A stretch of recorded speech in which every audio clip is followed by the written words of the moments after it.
안녕하세요. 스테파니아입니다. 오늘은 책 겐샤이에 대해 소개해 드리려 합니다. 저자 케빈 홀은 우연히 만나게 된 상점 주인 프라빈으로부터 겐샤이라는 단어를 알게 되었습니다. 그 후로 단어의 신비한 비밀들을 발견하기 위한 그의 여행이 시작되었고, 그러다가 은퇴한 노교수 언어학자 아서를 만나게 됩니다. 책 겐샤이는 한마디로 말해 단어에 담긴 비밀들을 발견해 나가는 여행기로 수년간에 걸쳐 언어학자 아서로부터 배운 단어 수업을 정리해 놓은 책입니다. 책 속에 나오는 11가지 단어 중에서 제가 잘못 알고 있었던 6번째 단어, 겸손을 읽어드리겠습니다.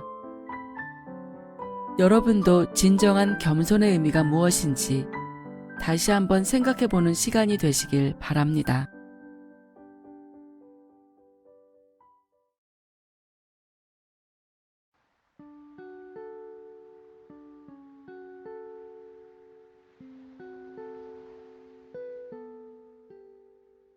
여섯 번째 단어, 겸손.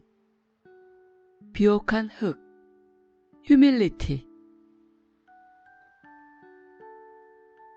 겸손의 어원은 흙을 의미하는 라틴어 후무스이다. 색깔이 짙고 영양분과 유기질이 많은 흙이다. 충분한 흙, 후무스가 삶에 있다면 우리는 무성하게 자라고 발전할 수 있다. 겸손은 배울 수 있고 가르침 받을 수 있는 능력이다.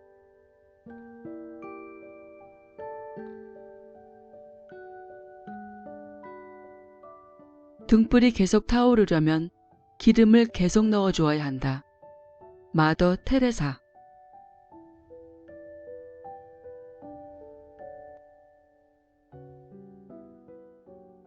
겸손은 모든 언어에서 가장 잘못 이해되고 잘못 사용되는 단어 중 하나이다.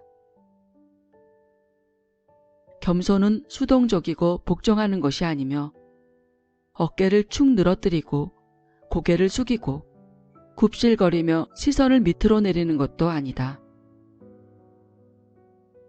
겸손은 잘 배울 수 있고 지도받을 수 있는 능력에 관한 것을 말해주는 단어이다.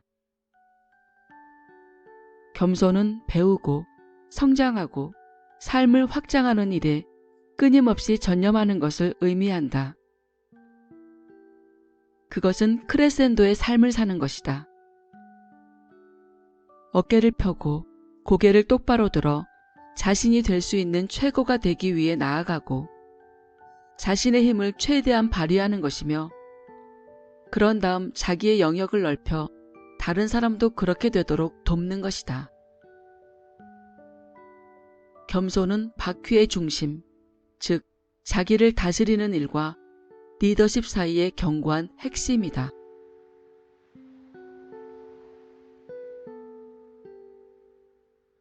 나는 그날 오후를 기억한다.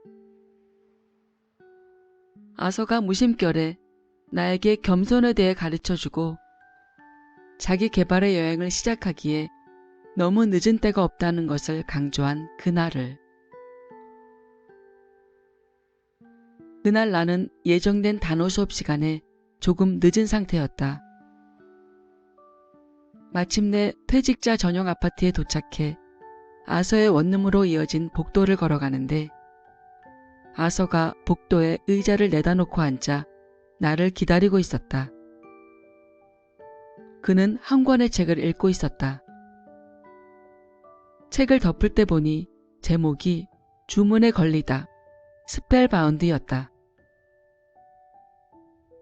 겉표지만 보면 눈길을 끄는 제목으로 미스터리물이거나 서스펜스 스릴러 종류의 책인 것 같았다.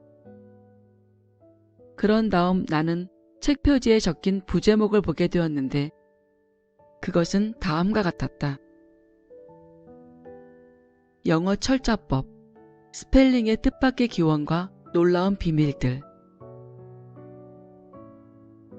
내가 지금까지 만난 최고의 어원학자가 타의 추종을 불허하는 단어의 대가가 90대의 나이임에도 여전히 철자법에 관한 책을 읽고 있었다. 이 교수는 언제나 그러했고 앞으로도 그러하겠지만 자기 자신이 먼저 학생이 된다. 나는 그의 사무실처럼 사용되는 방 한구석에 있는 안락의자로 걸어가면서 왜 하필 그런 책을 골라 읽느냐며 농담을 건넸다. 아서는 한순간도 주저하지 않고 대답했다. 대가가 되려면 평생 추구해야 합니다. 그는 대가라는 단어에 대해 말을 이어나갔고 오직 그만이 할 수 있는 방식으로 그 단어의 초기 쓰임새를 설명했다. 그렇게 함으로써 그 단어에 생명을 불어넣었다. 그는 일상에서 흔히 사용하는 쉽게 알 수 있는 단어들을 선택해 시간의 층에 의해 희미해진 본래의 뜻을 밝혀내는 놀라운 재능이 있었다. 대가는 하루아침에 되는 것이 아니라고 그는 설명했다. 과정이 있다고 했다. 먼저 반드시 도제가 되어야 하고 그 다음 남 밑에서 일하는 기능인이 되어야 하며 마지막에야 비로소 대가가 된다고 했다. 도제, 기능인, 대가. 이 세 단어는 진정한 리더십에 어울리는 겸손함을 얻기 위해 기본적이고 필수적인 단계를 거치는 것의 중요성을 설명해준다. 아서는 마치 고대의 진실을 발설하려는 사람처럼 무척 상기되었다. 그가 물었다. 도제가 배우는 사람을 의미한다는 것을 알고 있습니까? 그런 다음 그는 도제는 배우다라는 의미의 프랑스어 아퐁도에서 왔다고 가르쳐 주었다. 예전의 도제는 자신의 천직에 필요한 기술을 가르쳐 줄 대가를 마을에서 찾는 사람을 이르는 말이었다. 마을의 대가로부터 모든 것을 전수받은 다음 도제는 배움의 범위를 넓히기 위해 다른 지역으로 떠난다. 그런 여행을 위해 나아가는 것은 도제를 기능인으로 변화시켰다. 기능인은 자신의 기술을 더 연마시켜줄 최고의 대가 아래서 배우는 특권을 얻기 위해 종종 먼 길을 가는 것도 마다하지 않는다. 시간이 지남에 따라 기능인은 마침내 대가가 되어 그 순환을 처음부터 다시 시작하는 자리에 이른다. 아서가 지적했다.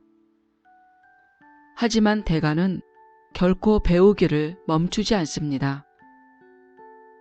그가 아무리 많은 기능인을 가르친다 해도 진정한 대가는 죽는 날까지 끊임없이 자신의 기량을 키우고 넓힙니다.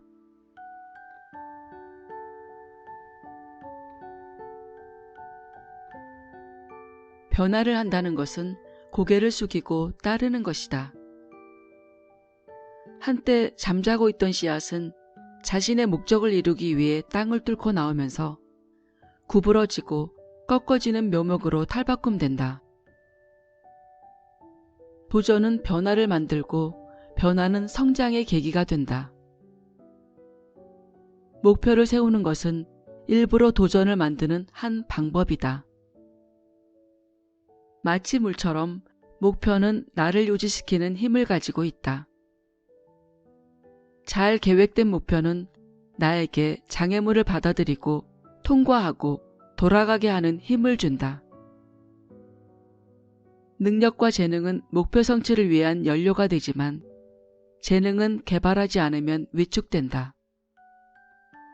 이것이 위축의 법칙이다. 사용하지 않으면 잃는다. 위축은 쇠약해짐을 의미한다. 근육처럼 재능도 쓰지 않으면 약해진다. 도전받고 긴장될 때 근육은 더 강해진다. 이겨냄과 커짐, 변화와 성장, 정계와 발전. 이것이 겸손의 진정한 본질이다.